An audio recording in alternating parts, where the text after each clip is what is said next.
فجر کی نماز کے بعد ایک ایسا عمل ہے جو آپ کے رزق کے بند دروازے کھول دے گا۔ یہ کوئی مشکل کام نہیں، صرف ایک لفظ ہے جسے دہرانا ہے، اور وہ لفظ ہے استغفار۔ اللہ کی قسم، اگر آپ کی نیت صاف ہوگی، آپ کا دل اللہ پر پختہ بھروسہ رکھے گا، اور آپ اس عمل پر یقین کے ساتھ عمل کریں گے تو آپ پر رزق کی بارش ہو جائے گی۔ آج کی اس ویڈیو میں آپ کو مکمل طریقہ بتاؤں گا، یہ بھی بتاؤں گا کہ کتنی دفعہ پڑھنی ہے، یہ بھی بتاؤں گا کہ کیسے پڑھنی ہے، اور یہ بھی بتاؤں گا کہ اس عمل سے رزق کی بارش کیسے ہوگی۔ تو اس ویڈیو کو آخر تک ضرور دیکھیں، کیونکہ اصل راز آگے چل کر کھلے گا۔ لیکن اس سے پہلے ایک بہت اہم بات سمجھ لیں۔ آج کل کے نوجوانوں کا بڑا مسئلہ یہ ہے کہ وہ فجر کی نماز پڑھتے ہی نہیں، رات دیر تک موبائل پر لگے رہتے ہیں اور صبح سورج نکلنے تک سوئے رہتے ہیں۔ اور یہ صرف نوجوانوں کی بات نہیں، بہت سے بڑی عمر کے لوگ بھی جو نوجوانوں سے تھوڑے سینئر ہیں، وہ بھی اسی غفلت میں پڑے رہتے ہیں۔ حالانکہ انہیں پتا ہوتا ہے کہ رزق فجر کے وقت لکھا جاتا ہے، وہی وقت جب یہ لوگ گہری نیند میں ہوتے ہیں۔ یہی وہ بڑی وجہ ہے جس کی وجہ سے رزق میں تنگی آتی ہے، برکت رک جاتی ہے، اور بندہ دن رات محنت کے باوجود خالی ہاتھ رہتا ہے۔ جو وقت اللہ نے رزق کی کشادگی کے لیے رکھا ہے، وہی وقت ہم نیند میں جائے کر دیتے ہیں۔ سورہ نوح میں اللہ تعالیٰ نے حضرت نوح علیہ السلام کی زبان سے اپنی قوم کو یہ پیغام دیا کہ اپنے رب سے بخشش مانگو، بے شک وہ بہت بخشنے والا ہے، وہ تم پر آسمان سے برسات بھیجے گا اور تمہیں مال اور بیٹوں سے مدد دے گا، اور تمہارے لیے باغت بنائے گا، اور تمہارے لیے نہریں جاری کرے گا۔ یہ الفاظ محض ایک نصیحت نہیں، بلکہ یہ ایک اصول ہے جو قیامت تک کے لیے ہے۔ جو گناہوں سے سچے دل سے توبہ کرے گا، جو بار بار استغفار کرے گا، اللہ اس کے رزق کے دروازے کھول دے گا انشاءاللہ۔ سوچیں، ہماری زندگی میں تنگی، قرض، کاروبار میں نقصان، نوکری میں رکاوٹ، یہ سب کہیں نہ کہیں ہمارے گناہوں، غفلت اور فجر کی نماز چھوڑنے کا نتیجہ ہوتے ہیں۔ ہم دنیاوی اسباب پر تو زور لگاتے ہیں، مگر وہ ایک عمل بھول جاتے ہیں جو رزق کے دروازے کھولنے کی چابی ہے۔ فجر کی نماز کے بعد وہ وقت ہے جب دل ابھی پرسکون ہوتا ہے، شیطان کا اثر کم ہوتا ہے، اور بندہ اللہ کے قریب ہوتا ہے۔ اسی لمحے میں اگر ہم پختہ یقین کے ساتھ زبان سے استغفار کرنے لگیں تو یہ عمل دل کی گہرائی تک اتر جاتا ہے، اور اللہ کی قسم یہی وہ لمحہ ہے جہاں سے رزق کے دروازے کھلنا شروع ہو جاتے ہیں۔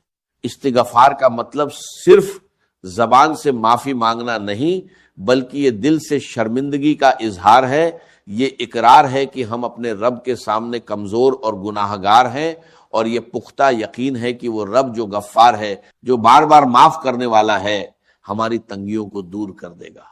لیکن یہ عمل کیسے کریں، کتنی بار کریں، اس کا مکمل طریقہ اور اصل راز آگے آپ کو معلوم ہوگا، اس لیے یہ ویڈیو دیکھنا جاری رکھیں۔ اب سوال یہ ہے کہ وہ لوگ جو فجر کے وقت جاگ جاتے ہیں، نماز پڑھ لیتے ہیں، وہ کیوں پھر بھی رزق کی تنگی میں رہتے ہیں؟ کیا صرف جاگنا اور نماز پڑھنا کافی ہے؟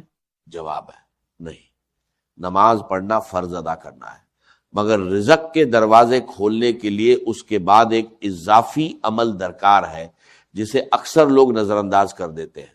وہ نماز پڑھ کر سیدھا اٹھ کھڑے ہوتے ہیں، موبائل اٹھا لیتے ہیں یا دن کی مصروفیت میں لگ جاتے ہیں، اور وہی چند قیمتی منٹ ضائع کر دیتے ہیں جو اللہ نے خاص طور پر قبولیت اور کشادگی کے لیے رکھے ہیں۔ سوچے، جو شخص رات دیر تک سو نہیں پاتا، صبح مشکل سے اٹھتا ہے، پھر بھی اپنے آپ کو مجبور کر کے فجر کی نماز کے لیے کھڑا ہوتا ہے، اللہ کے نزدیک اس کی یہ محنت بہت قیمتی ہے۔ لیکن اگر وہی شخص نماز کے بعد وہاں سے اٹھ کر چلا جائے تو وہ اس محنت کا آدھا فائدہ ہی اٹھا پاتا ہے۔ اصل برکت تو اس وقت میں چھپی ہے جو نماز کے سلام کے فوراً بعد آتا ہے، جب دل ابھی عبادت کی حالت میں ہوتا ہے، جسم ابھی سکون میں ہوتا ہے، اور شیطان کا اثر سب سے کم ہوتا ہے۔ یہی وہ لمحہ ہے جسے علماء نے قبولیت کا خاص وقت کہا ہے۔ یہاں ایک اور بات سمجھ لیں، بہت سے لوگ رزق کے لیے صرف دنیاوی تدبیریں کرتے ہیں، محنت بھی کرتے ہیں، دن رات کام میں لگے رہتے ہیں، مگر روحانی تدبیر کو بھول جاتے ہیں۔ حالانکہ رزق کا اصل مالک اللہ ہے، اور جب تک ہم اس کے ساتھ اپنا تعلق درست نہ کریں، محض دنیاوی محنت رکاوٹوں سے نہیں نکال سکتی۔ فجر کے بعد کا یہ وقت دراصل وہ موقع ہے جہاں دنیاوی تدبیر اور روحانی تدبیر ایک ساتھ جمع ہو جاتی ہے، اور یہی مجموعہ رزق کے دروازے کھولنے کا اصل سبب بنتا ہے۔ اللہ کی قسم، جو شخص یہ سمجھ لے کہ اٹھنا صرف نصف کام ہے اور اس کے بعد کا عمل اصل راج ہے، اس کی زندگی بدلنا شروع ہو جاتی ہے۔ نبی کریم صلی اللہ علیہ وسلم کی زندگی میں ہم دیکھتے ہیں کہ آپ صلی اللہ علیہ وسلم نماز کے بعد بھی اللہ کے ذکر میں مشغول رہتے، فوراً دنیا کی طرف نہ لپکتے۔ یہی طریقہ صحابہ کرام رضی اللہ عنہ نے بھی اپنایا، اور یہی وجہ تھی کہ ان کی زندگیوں میں برکت اور کشادگی نظر آتی تھی، باوجود اس کے کہ ان کے پاس دنیاوی وسائل ہم سے کم تھے۔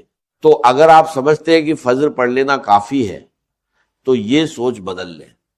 اصل کام نماز کے بعد شروع ہوتا ہے، اور وہ عمل جو زبان سے نکلنے والا ایک ہی لفظ ہے آپ کی پوری زندگی کی سمت بدل سکتا ہے۔ یہی لفظ ہے استغفار۔ نماز کے سلام کے بعد جائے نماز پر ہی بیٹھے رہے، آنکھیں بند کر لیں یا نیچے نظر رکھیں، اور دل میں یہ سوچے کہ میں اپنے رب کے سامنے اپنے گناہوں کا اقرار کر رہا ہوں اور اس سے رزق کی کشادگی مانگ رہا ہوں۔ اس کے بعد زبان سے کہے استغفر اللہ، یعنی میں اللہ سے بخشش مانگتا ہوں۔ یہ الفاظ 100 مرتبہ دہرائیں۔ 100 کی گنتی رکھنے کے لیے آپ اپنی انگلیوں کے پوروں کا استعمال کر سکتے ہیں، یا تسبیح کے دانے استعمال کر سکتے ہیں، یا موبائل میں کاؤنٹر لگا سکتے ہیں۔ گنتی کا رکھنا ضروری ہے، کیونکہ یہ عمل کی پابندی اور نیت کی سچائی کو ظاہر کرتا ہے۔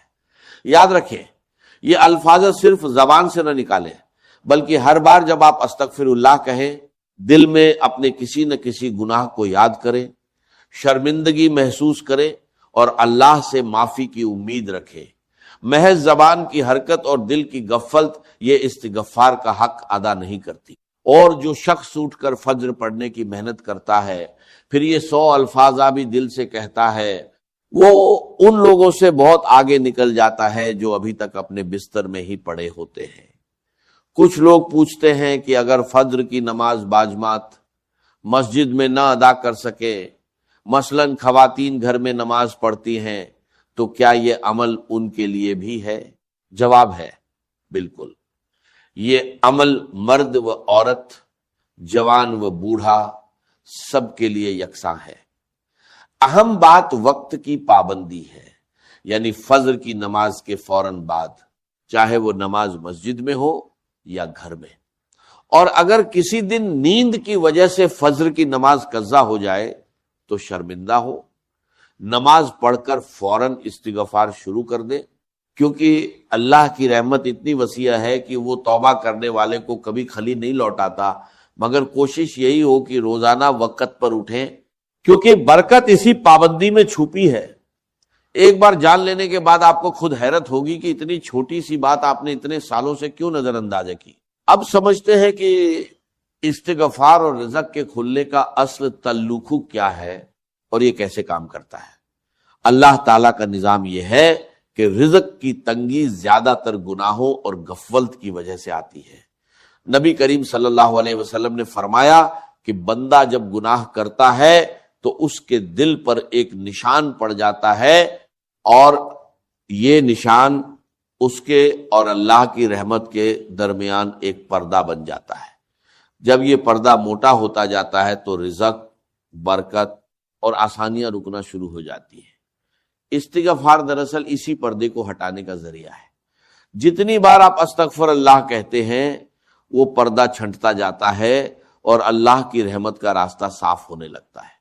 علماء بیان کرتے ہیں کہ جو شخص استغفار کو اپنا معمول بنا لے، اللہ اس کے لیے ہر تنگی سے آسانی نکال دیتا ہے، ہر غم سے کشادگی عطا کرتا ہے، اور اسے ایسے رزق سے نوازتا ہے جس کا اسے گمان بھی نہ ہو۔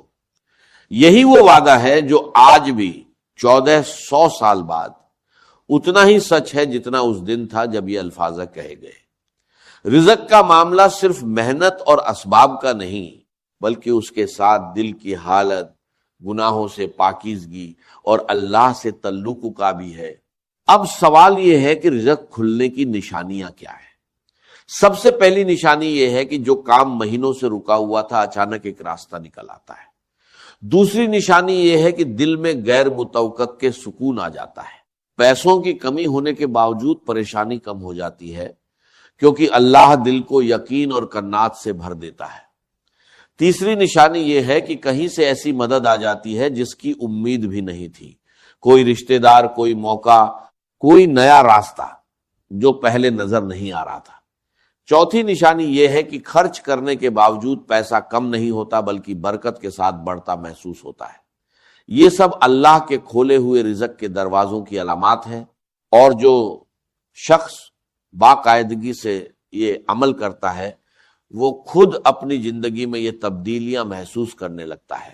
بہت سے لوگ پوچھتے ہیں کہ کتنے دن میں اثر نظر آنا شروع ہوتا ہے۔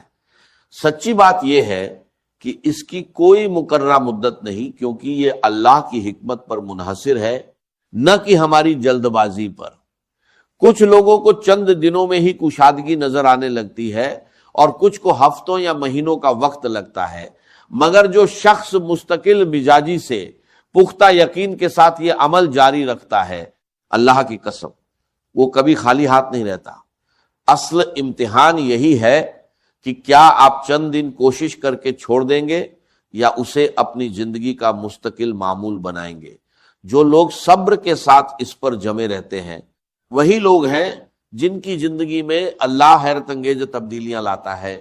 یہاں ایک بات اور سمجھ لیں، بعض لوگ چند دن استغفار کرتے ہیں، نتیجہ فوراً نہ دیکھ کر مایوس ہو جاتے ہیں اور چھوڑ دیتے ہیں۔